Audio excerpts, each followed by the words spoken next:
नमस्कार, बहुत स्वागत है आपका स्वदेश न्यूज में। मैं हूं आपके साथ अंशु शर्मा और आप देख रहे हैं अब समुद्र में पिटेगा ड्रैगन। जी हां, लद्दाख में दादागिरी दिखा रहे चीन को भारत उसी की भाषा में अब जवाब देने जा रहा है और उसकी कवायद दक्षिण चीन सागर में 4 युद्धपोत भेजने की तैयारी चल रही है।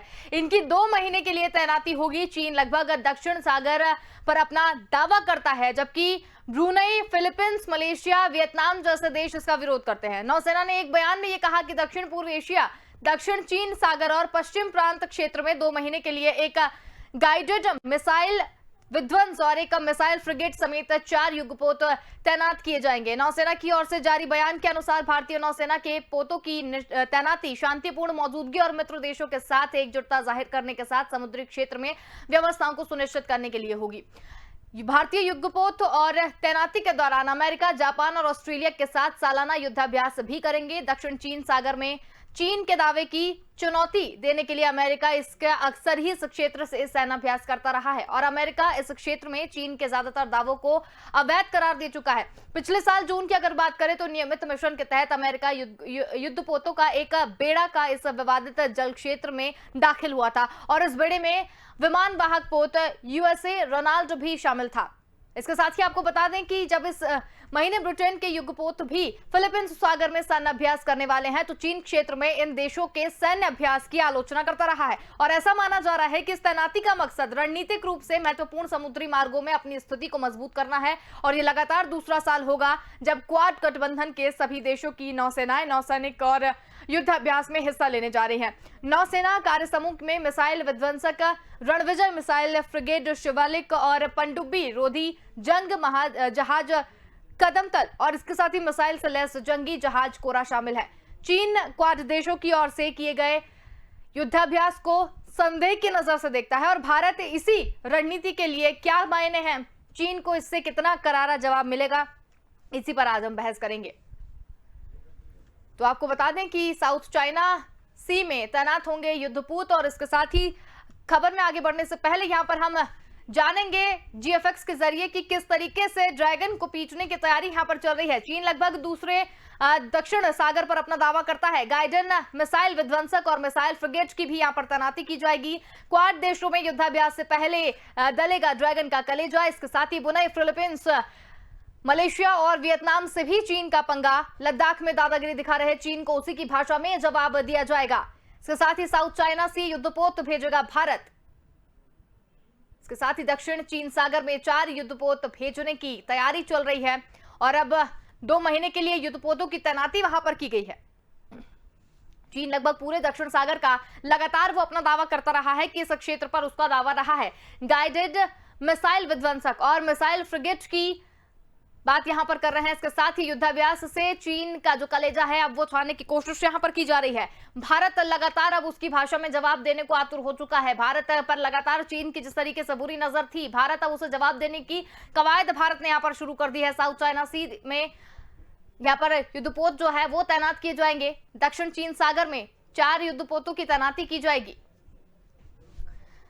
इसके साथ ही दोनों जो हमारे गेस्ट हैं वो चर्चा में शामिल होने के लिए जुड़ चुके हैं। इसके साथ ही विंग कमांडर प्रफुल्ल बख्शी जी हमारे साथ में हैं और सुमन शर्मा रक्षा विश्लेषक भी हमारे साथ यहां पर जुड़ गई हैं। बहुत स्वागत है आपका स्वदेश न्यूज में। विंग कमांडर सर, आपसे जानना चाहेंगे, लगातार चीन और भारत के मुद्दों पर आप और हम कई बार बात कर चुके हैं। इसके साथ ही भारत का रवैये पर भी बात की है, लेकिन अब ये देखा जा रहा है कि चीन को उसी की भाषा में भारत जो है वो जवाब देने के लिए तैयार हो गया है। आप क्या कहेंगे इस पर? देखिए, ऐसा है कि इस समय चीन ने अपना जमावड़ा और तगड़ा करने की कोशिश कर रहा है साउथ चाइना में और जो जॉइंट एक्सरसाइज हम प्लान कर रहे हैं उसको लेके चीन कहता है कि आप एक मेरे खिलाफ नेटो बना रहे हैं। ये सारी की सारी बात तो ठीक है, पर ये जॉइंट नेवल एक्सरसाइज की मायने रखती है, क्योंकि इस समय चीन अपना आधिपत्य जो जमा रहा है वो साउथ चाइना सी में जो जमा रहा है उसको लेकर जो प्रॉब्लम अब चल रही है, इसीलिए क्वाड काम आएगा। और चीन को अब ये संदेह होने लगा है कि अब हम बहुत ही ताकतवर स्थिति में आ गए हैं और जो ऑस्ट्रेलिया, जापान, इंडिया और अमेरिका मिलकर जो क्वाड बना रहे हैं, ये क्वाड बेसिक बेसिकली चीन को अब उसका सामना करने के लिए बना रहे हैं कि चीन अपना फैलाव रोके। सबसे बड़ी बात यह है कि इस समय सबकी नीतियों में फर्क आया है। ऑस्ट्रेलिया, जापान ये पहले हिचकिचा रहे थे, भारत भी हिचकिचा रहा था, पर विवेक ने ये सलाह दी सबको कि देखिए जब स्थिति बदलती है तो बदलती हुई स्थिति के अनुसार हमें अपनी फॉरेन पॉलिसी बदलनी चाहिए, और इसीलिए फॉरेन पॉलिसी बदली है। और इस समय चीन जो है अपनी जो इन सब का अब जॉइंटली सामना करने की बात जब आती है तो चीन अपनी पॉलिसी में जरूर अब हिचकिचाएगा, चेंजेस लाएगा, और यही चेंजेस की हम बात कर रहे हैं कि अब चीन ये सोचेगा कि मैं अपनी स्थिति कैसे मजबूत करूं। टर्की उसके लिए मदद में नहीं आ सकता, पाकिस्तान उसकी मदद में नहीं आ सकता। और यहाँ तक मैं बता दूं, अगर मिलिट्री एक्शन चीन के खिलाफ होता है और अमेरिका उसमें होता है तो पाकिस्तान कभी भाग नहीं लेगा अमेरिका के खिलाफ। तो चीन को ये भी पता है टर्की नेटो का अंग है, इसलिए अमेरिका के खिलाफ वो कभी एंट्री नहीं करेगा।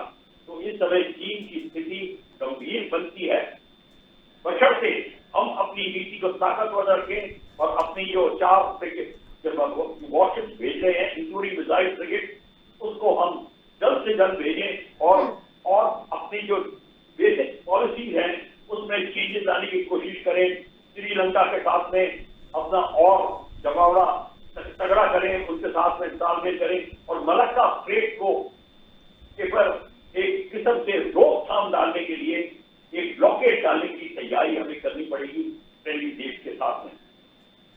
बिल्कुल। तो यहाँ पर सुमन शर्मा जी भी हमारे साथ यहाँ पर जुड़े हुए हैं। सुमन जी, जिस तरीके से चीन साउथ चाइना सी में अपना कब्जा जमा रहा है और लगातार वो दावा कर रहा है कि इस क्षेत्र में उसका कब्जा है, जिसका कई फिलिस्तीन की अगर बात कर लें और बहुत सारे जो देश हैं वो भी इसका विरोध यहाँ पर करते हैं, तो इस बारे में आपका क्या कहना है?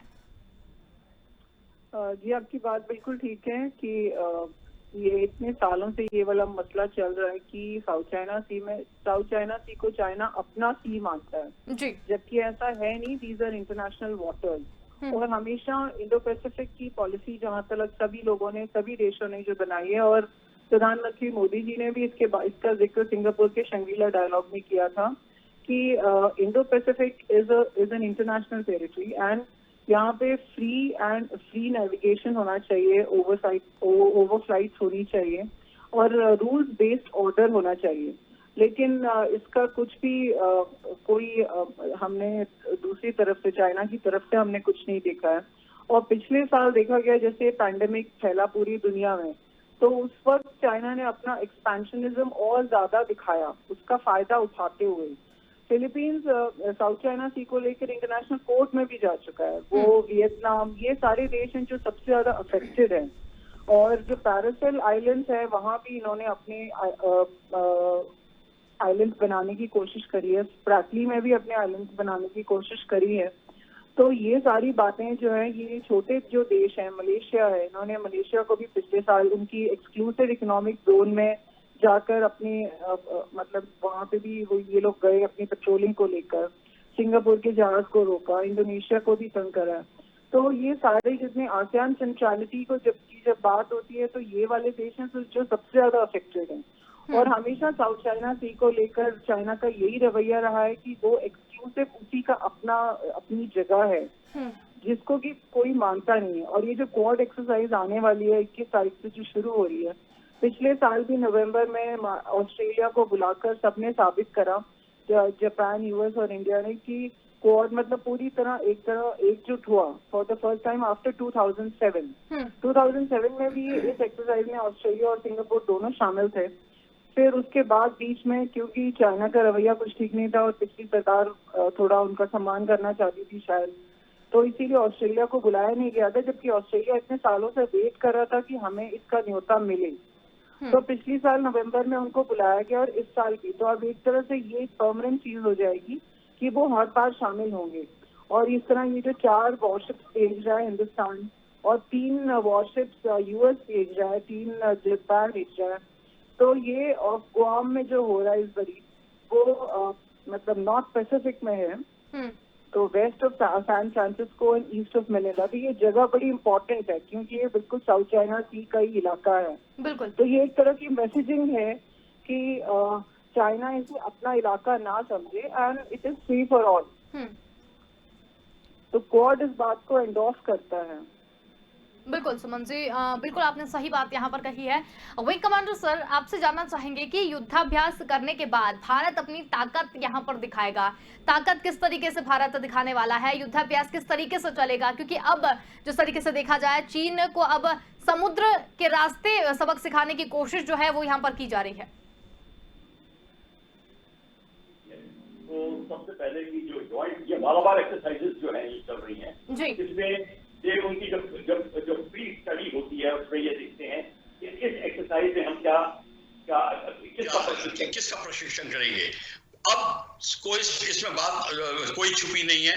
बेसिकली ये चाइना को थ्रेट मानकर ये थ्योरम बनाएंगे और उसके साथ एक्सरसाइज करेंगे। तो चाइना की जितनी थ्रेट्स हैं जिसमें चाइना स्ट्रांग है, चाहे वो साइबर एक्टिविटी में हो और चाहे वो एंटी सबमरीन वॉरफेयर में हो, तो submarine warfare, anti cyber activity इत्यादि होगी। पर सबसे बड़ी तगड़ी चीज बालाबार की ये है कि एयरक्राफ्ट कैरियर्स, बहुत अमेरिका के जो एयरक्राफ्ट कैरियर होंगे, हमारा भी एयरक्राफ्ट कैरियर होगा। अमेरिका के 100 एयरक्राफ्ट कैरियर भी होते हैं, न्यूक्लियर एयरक्राफ्ट कैरियर है। तो ये है। और अगर ग्रेट बाद में है, एलिजाबेथ ऑलरेडी उसी इलाके में आ गया है, उनका रूजवेल्ट और जो जितने भी एयरक्राफ्ट कैरियर अमेरिका के हैं वो भी आ गए हैं। तो कम से कम 3 एयरक्राफ्ट कैरियर इस इलाके में हैं। चाइना को सबसे बड़ा खतरा इस बात में है।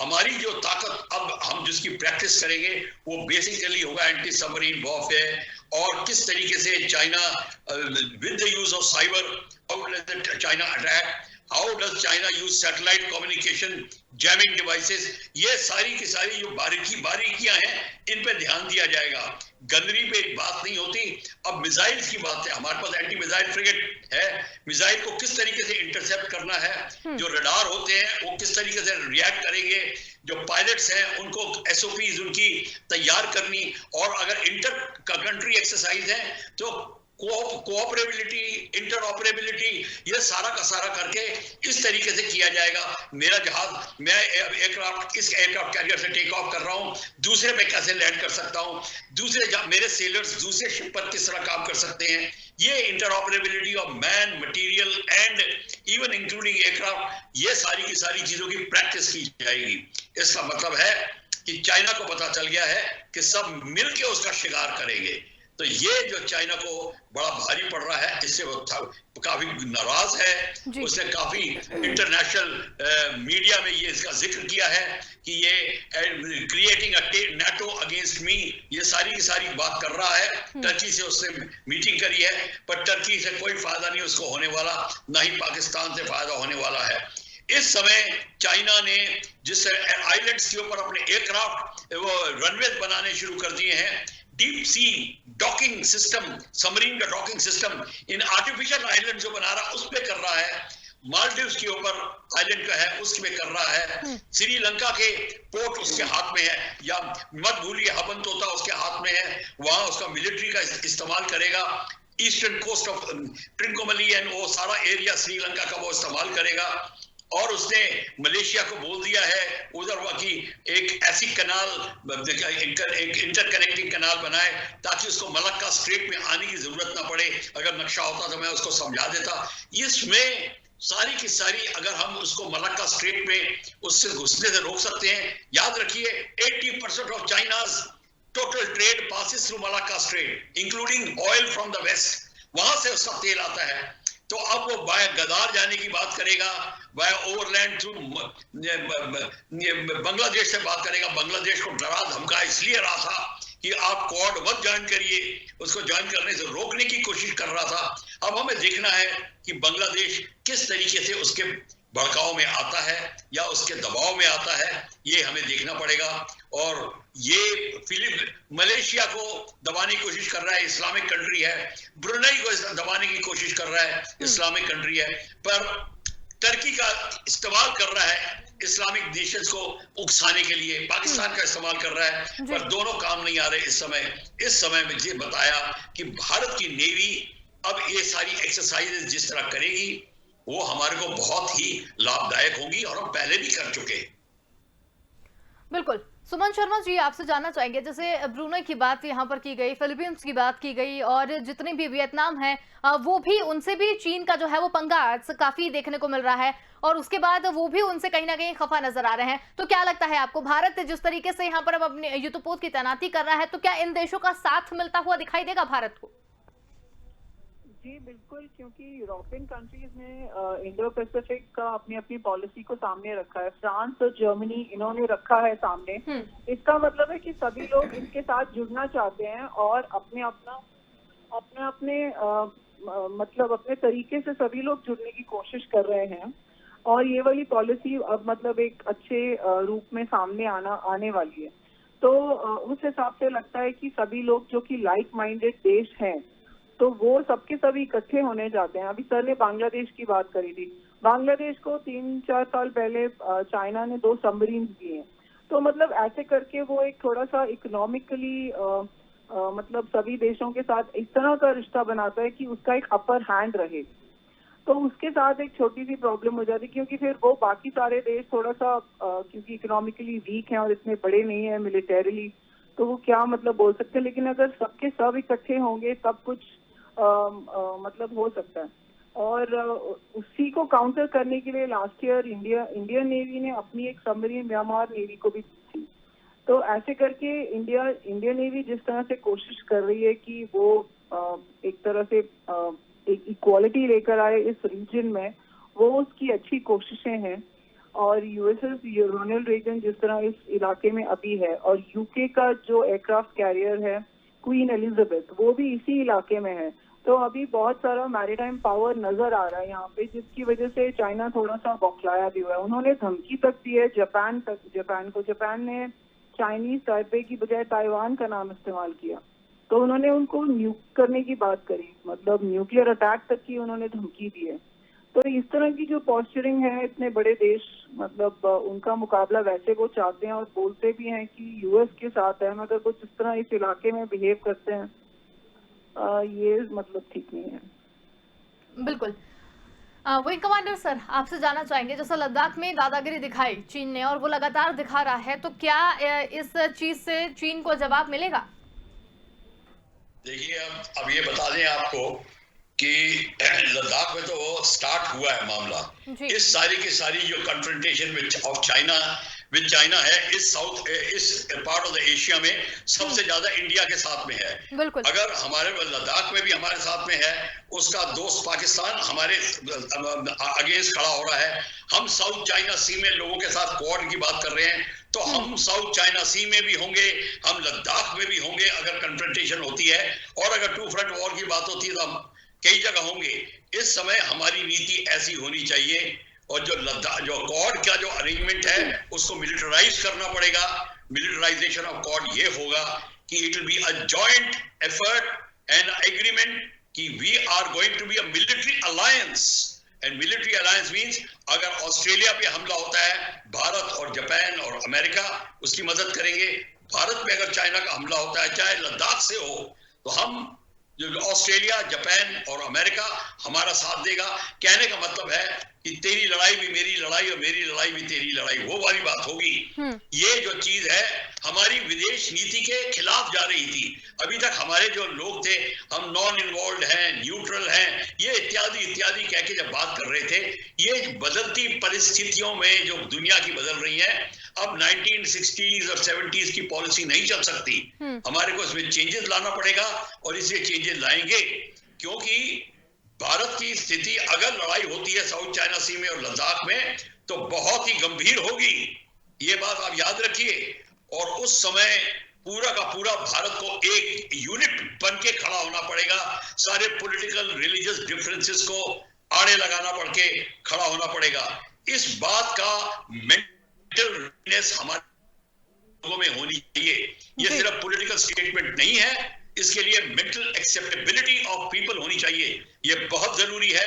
इसके लिए हमारे लोगों को, इंक्लूडिंग ऑपोजिशन को, अब सावधान हो जाना चाहिए कि अब समय आ गया है। देश के ऊपर जो भार पड़ने वाला है वो अत्यधिक होगा, उसके लिए हमें सावधान रहना है। चाइना न्यूक्लियर ही नहीं का थ्रेट देगा, चाइना साइबर का भी देगा, और चाइना बायोलॉजिकल वॉरफेयर तो कर ही रहा है।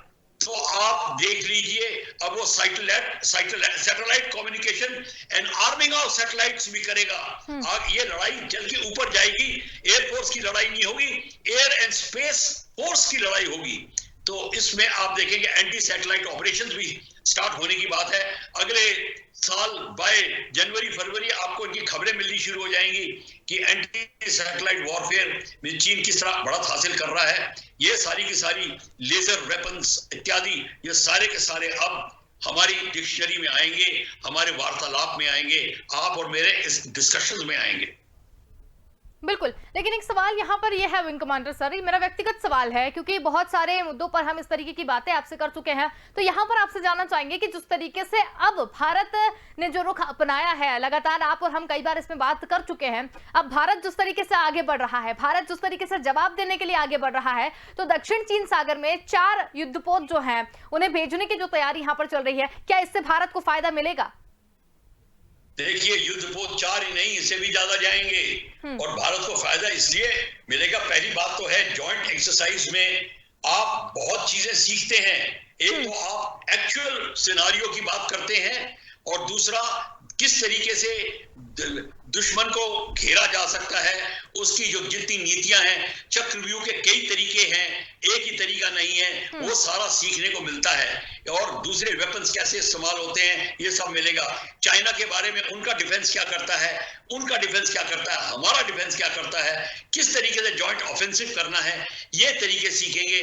और नेवल, जब नेवी में हमारी जो कमी होगी वो हमारे दोस्त पूरी करेंगे, जो हमारे दोस्तों की कमी होगी वो हम पूरी करेंगे।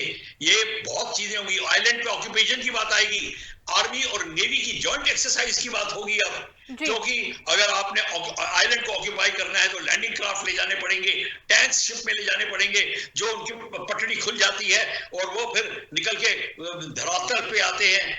किस तरीके से करेंगे, एयरफोर्स और नेवी किस तरीके से काम करेंगे। अब मेरे को लगता है आपकी डिक्शनरी में सी वॉरफेयर में सी प्लेन्स का वो भी इस्तेमाल किस तरीके से होगा, वो भी आपको सीखेंगे। अब बाय सी माइंस कैसे की जाती हैं, वो भी डिस्कशन में आएंगी। उस मतलब और ये भी देखा जाएगा कि अब जिनीवा कन्वेंशन के तहत उसका उल्लंघन कहाँ हो रहा है, उसके ऊपर भी चौकस रखनी पड़ेगी। तो ये सारी की सारी चीजें जो हैं अब हमारे को एकदम से, जिसको कहते हैं कि नई एक हमारे को किताब खोलने को मिल रही है और इसमें हमको अब बढ़त हासिल करनी है। बिल्कुल, सुमन शर्मा जी आपकी तरफ रुख करेंगे, समय भी कम है, लेकिन फिर भी एक टिप्पणी आपसे चलते चलते लेना चाहेंगे कि गाइडेंस मिसाइल विध्वंसक और मिसाइल फ्रिगेट की भी तैनाती होगी, तो इससे किस तरीके का फायदा जो है वो भारत को मिलता हुआ दिखेगा और ये किस तरीके की चीजें हैं? देखिए, ये बहुत ही स्टेल्थ फ्रिगेट है ये, और इसमें स्टेल्थ कैपेबिलिटीज हैं। तो ये वाली जो वॉरशिप्स हैं ये मॉडर्न और बहुत ही एडवांस्ड कैपेबिलिटीज वाले वॉरशिप्स हैं जी। तो मैसेजिंग और पोस्चरिंग तो डेफिनेटली होती है जब अगर क्वाड एक्सरसाइज कर रहा है इस इलाके में, और जॉइंट एक्सरसाइज है, वो भी इतनी दुनिया की जो इतनी बड़ी बड़ी नेवीज हैं ये चारों वो हैं, तो एक तरह की मैसेजिंग और पोस्चरिंग तो जाती ही है चाइना के लिए। चाइना इसी बात से नाखुश रहता है।